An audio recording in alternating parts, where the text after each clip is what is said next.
Antes de mais nada, eu quero lhes agradecer a oportunidade que me dão de mais uma vez aqui estar para juntos aprendermos com Jesus.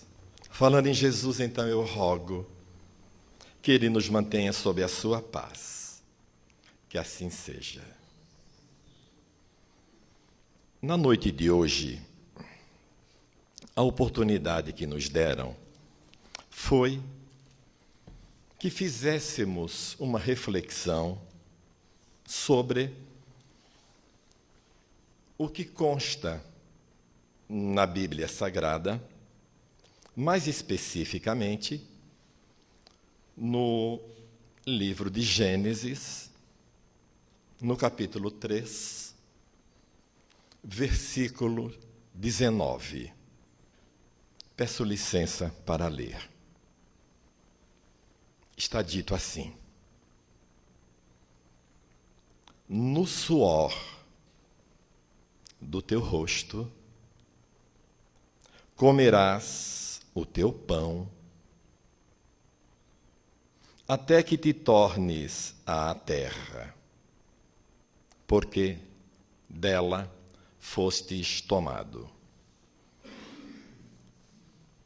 No meu entendimento, talvez no dos irmãos e irmãs aqui presentes, também, fica-me a impressão de que o autor bíblico está a nos dizer que para nós obtermos o nosso pão de cada dia, se faz necessário que trabalhemos. Entendo eu que ele nos coloca que o trabalho é um castigo. Ele nos coloca que o trabalho é uma punição. Mas ficamos a pensar: se o trabalho é um castigo, se o trabalho é uma punição, o que dizer quando lá no Evangelho de João, no capítulo 5, versículo 17, Jesus, em resposta à reprimenda que sofreu dos religiosos de sua época, porque o repreenderam duramente pelo fato dele ter feito curas no sábado, Jesus lhes responde assim: meu Pai trabalha de todo o sempre, e eu também. Curioso. Se o nosso Pai amantíssimo, Criador de tudo e de todas as coisas e de todos nós, se o nosso Pai, segundo o Mestre Jesus, trabalha de todo o sempre, e se o nosso Mestre Jesus também trabalha, por que será que no livro sagrado foi dito para nós, e está registrado, de que o trabalho é um castigo, o trabalho é uma punição? Meu Deus! O que seria de nós se não fosse o trabalho? Alguns dos aqui presentes consegue imaginar a sua vida em permanente ociosidade? Você consegue imaginar como seria a sua vida em estado permanente de prostração, sem trabalho de espécie alguma? Você consegue se imaginar nesta situação? Por exemplo, a humanidade terrena sem a bênção do trabalho em nossas vidas, teríamos nós saído das cavernas?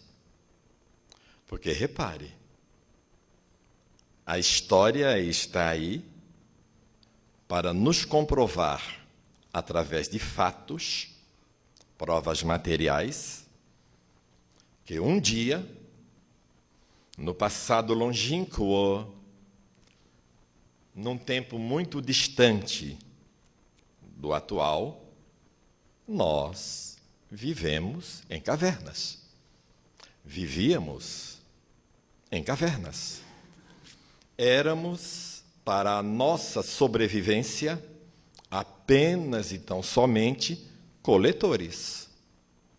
Mas mesmo na condição de coletores, nós tínhamos que nos mover na direção das frutas que a natureza dispunha para podermos saciar a nossa fome. Em dado momento, tivemos a necessidade, inclusive, de criarmos vestes para a proteção de nossos corpos por conta da proteção das intempéries. Isto não é fruto do trabalho?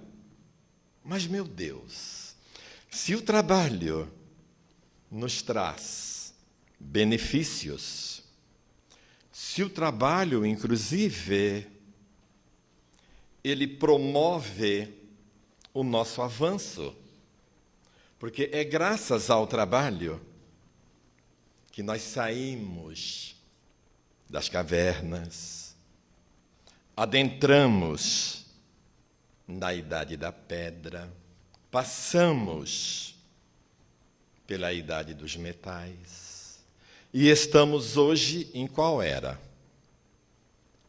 Vejamos a diferença imensurável da cultura, da ciência, da tecnologia que dispomos hoje.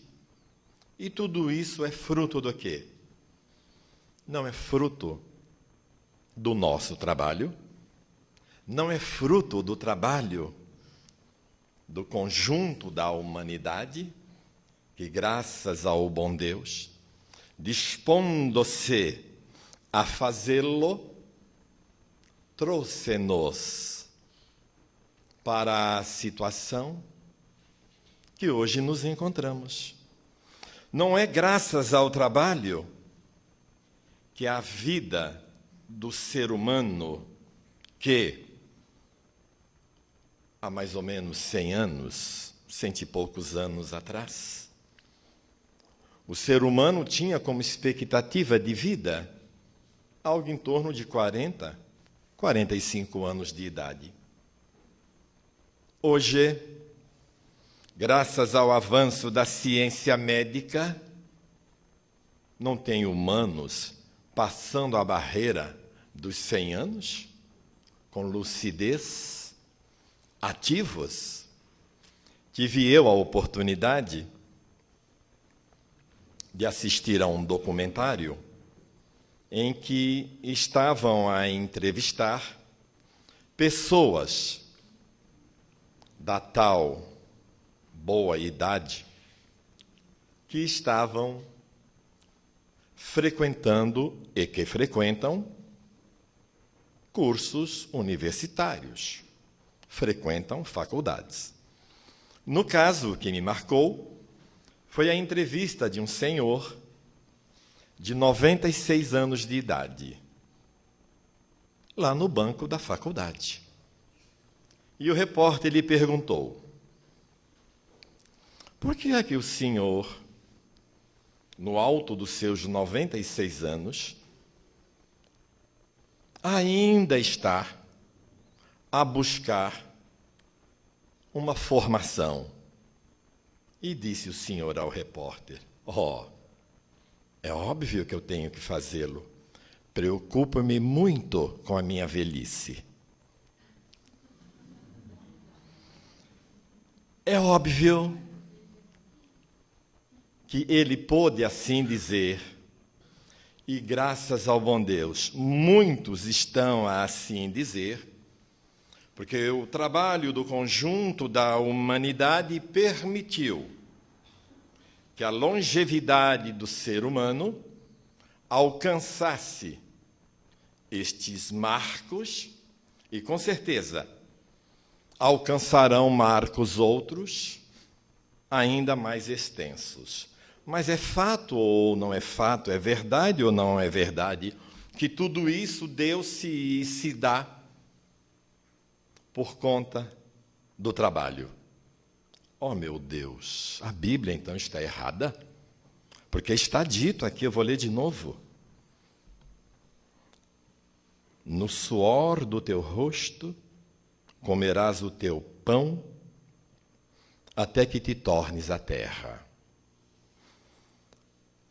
Ainda soa aos meus ouvidos uma reprimenda, uma punição. Mas será que é? Vamos lá. Somos nós, corpos humanos? Somos nós, pessoas, seres que se iniciam no berço e se extinguem no túmulo? Se de fato nós nos entendemos assim, realmente podemos até imaginar que o autor bíblico esteja a nos dizer que o trabalho é um castigo, porque, como muitos dizem, que a vida é curta. Se a vida de fato é curta, deveríamos nós então aproveitá-la de outra maneira do que ficar no trabalho árduo, no trabalho que faz suar o nosso rosto. Mas, se nós não nos vemos, não nos entendemos como seres puramente corporais, nós talvez possamos ser auxiliados, possamos ser assistidos pelo Espírito de verdade, no sentido de nos socorrer em tamanha dúvida. Porque veja você, Allan Kardec, o digníssimo codificador da doutrina dos espíritos, teve também o cuidado de buscar saber o porquê do trabalho em nossas vidas. E na questão 676 do Livro dos Espíritos, ele indaga ao Espírito de verdade: por que o trabalho é imposto ao ser humano? Porque nós humanos temos que trabalhar. E o Espírito de verdade responde: é uma consequência da sua natureza corporal.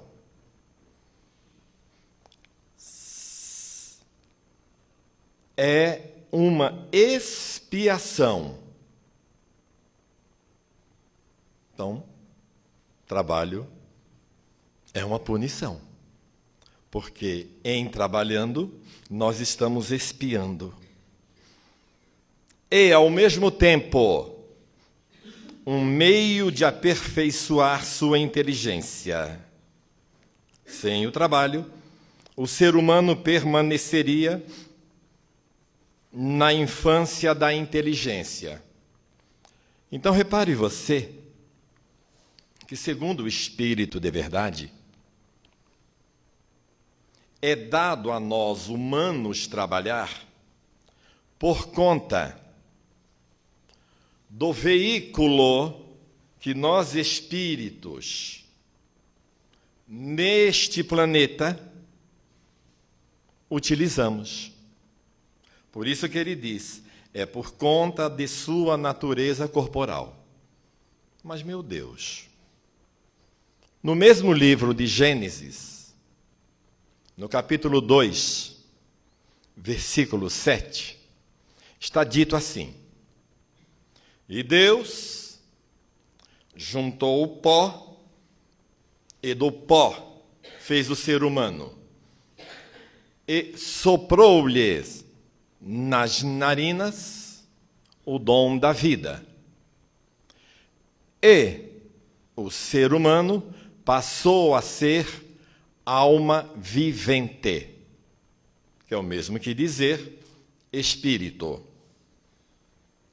E se nós formos em Gênesis, no capítulo 1, versículo 26, nós vamos encontrar o autor bíblico nos dizendo: façamos o ser humano a nossa imagem e semelhança.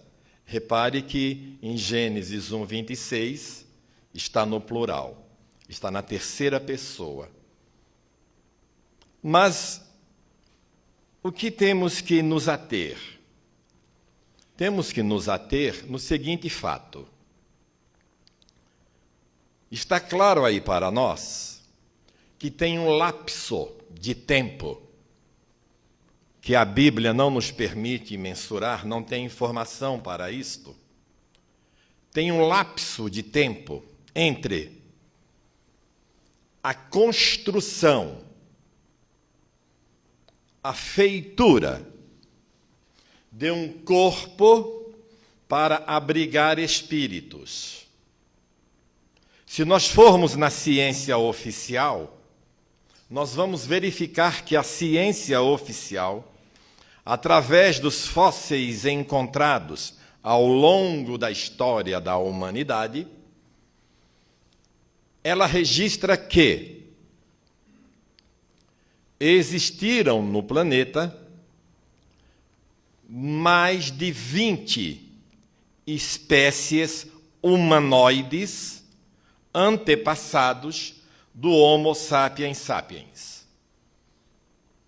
E a ciência demonstra, inclusive, que, em dado momento, várias espécies coexistiram simultaneamente, até o dado momento em que surgiu no planeta, e a ciência oficial não tem como justificar este surgimento, porque até os dias atuais ela não encontrou o elo perdido, e enquanto ela se ater apenas e tão somente no campo da matéria, que é onde ela atua, ela não vai encontrar o elo perdido. Ou seja, o autor bíblico, quando ele nos diz que nós vamos sobreviver, porque conquistaremos o alimento do nosso corpo com o suor do nosso rosto, em outras palavras, ele está a nos dizer que, sendo nós espíritos, não fizemos a lição de casa a qual deveríamos fazer, e em espírito, por falha apenas e tão somente nossa, espiritualmente falando, fomos deportados, exilados para este mundo. Ou seja, fica evidente quando o Espírito de verdade responde a Kardec que o suor do teu rosto para a manutenção do teu corpo é próprio da natureza do mundo onde habitas, é porque, com certeza, o paraíso perdido, o Éden, que o livro sagrado retrata, os anjos decaídos, não são outros, senão nós em espíritos, e que, com certeza, em espírito, galgamos no passado longínquo condição de viver em mundos outros, onde os corpos que nós utilizávamos eram corpos outros, com outras necessidades. Corpos, por exemplo, que se mantêm apenas e tão somente com as substâncias advindas da própria atmosfera aonde o ser está encarnado. É óbvio que ao perdermos, é óbvio que ao sermos exilados, degradados de mundos outros, aonde o bem já tem a supremacia, não nos coube outra saída, não nos coube outra recompensa, senão para permanecermos em espírito, caminhando, evoluindo na direção do Pai amantíssimo, termos que amargar viver no mundo de provas e expiações, como o mundo que ainda está nesta condição. Entretanto, como tudo na obra divina evolui, os mundos também evoluem.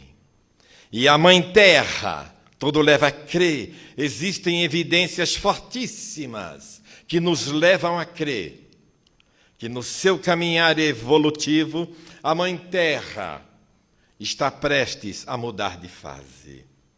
E em mudando de fase, ela vai sair da fase de provas e expiações e vai entrar na fase de regeneração. E qual é a diferença de uma para a outra?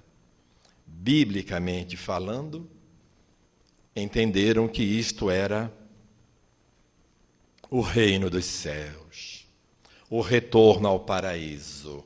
Entretanto, não é isso. Na verdade, é apenas e tão somente a misericórdia, a justiça infinita do nosso Pai amantíssimo, permitindo que nós, apesar dos erros cometidos no passado, apesar dos erros que cometemos até os dias de hoje, Ele nos permite, pelo amor infinito que tem por nós, que nós trabalhemos pela nossa evolução para um dia merecermos ser um com Ele, assim como Jesus já o era, e Jesus nos diz isso, quando lá no Evangelho de João, no capítulo 17, versículos 20 e 21, Jesus diz exatamente assim: Pai, meu Pai, cuida deles, para que um dia eles sejam um conosco, assim como nós dois já somos um. Ou seja, com certeza em espírito, nós fizemos por onde ser degradados, ser exilados de mundos outros, aonde o bem já tem supremacia. E se nós formos no capítulo 3, item 14, do Evangelho segundo o Espiritismo, nós vamos encontrar a seguinte informação que nos dá o Espírito de verdade. E ele nos diz assim: na Terra, no planeta Terra, tem 3 categorias de espíritos. Só 3 categorias de espíritos. Tem os selvagens, os semi-selvagens, e como o Livro dos Espíritos, o Evangelho segundo o Espiritismo, foram escritos na segunda metade do século XIX, àquela época ainda não havia sido cunhada, não existia ainda a palavra extraterrestre. Mas está dito assim: existem 3 categorias de espíritos na Terra. Existem os selvagens, os semi-selvagens e os estrangeiros. Aonde você se encaixa? Porque penso eu, daqui de onde me encontro, vendo você com o perfil que vejo, você não se encaixa em nenhuma das 2 primeiras categorias. Nós não nos encaixamos. Ou seja, com certeza, somos espíritos estrangeiros. Espíritos estrangeiros que, queira Deus, tenhamos aprendido a fazer por onde não sermos novamente exilados, não sermos novamente degradados. Queira Deus que tenhamos aprendido a lição de desejar e fazer o melhor pelo nosso semelhante. Queira Deus que tenhamos aprendido a praticar a caridade que Jesus tanto nos convoca a fazer. Porque se nós assim o fizermos, nós, com certeza, mereceremos ficar na Mãe Terra, após ela mudar de fase, após ela entrar na fase de regeneração. E entrando na fase de regeneração, a nossa alegria, a nossa paz, a nossa felicidade será outra, porque estaremos vivendo no mundo aonde o bem passará a ter supremacia. E o bem tendo supremacia, com certeza, o que vai prevalecer é a caridade. O que vai prevalecer é o trabalho, ainda o trabalho, porém, o trabalho em prol do conjunto da humanidade, porque o egoísmo, porque o individualismo, porque o sensualismo, porque o materialismo que infelizmente ainda se faz presente em nós, nós teremos muito mais disposição de trabalhar justamente na direção de vencer todos esses vícios, de vencer todos esses defeitos e fazermos aquilo que Jesus roga que façamos. Nós vamos conquistar virtudes. E em conquistando virtudes, nós então vamos viver conforme Ele deixou gravado para nós no Evangelho de Mateus, no capítulo 6, versículo 33, quando Ele nos disse assim: cuidai primeiro do reino de Deus, de toda a sua justiça, e tudo o mais vos será acrescentado. Ou seja, quando nós formos criaturas virtuosas, não terá lugar nenhum no mundo aonde nós não seremos bem aceitos.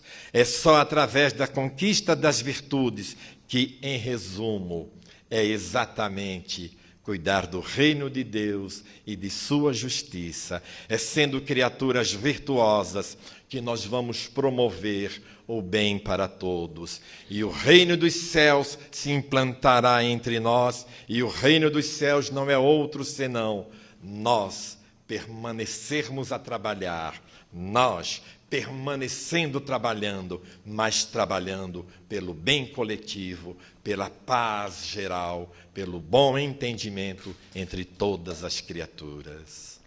Era o que eu tinha a lhe dizer nesta noite. Muito lhe agradeço a atenção e desejo que a paz de Jesus esteja presente em sua vida, em todos os dias dela. Paz, graças a Deus.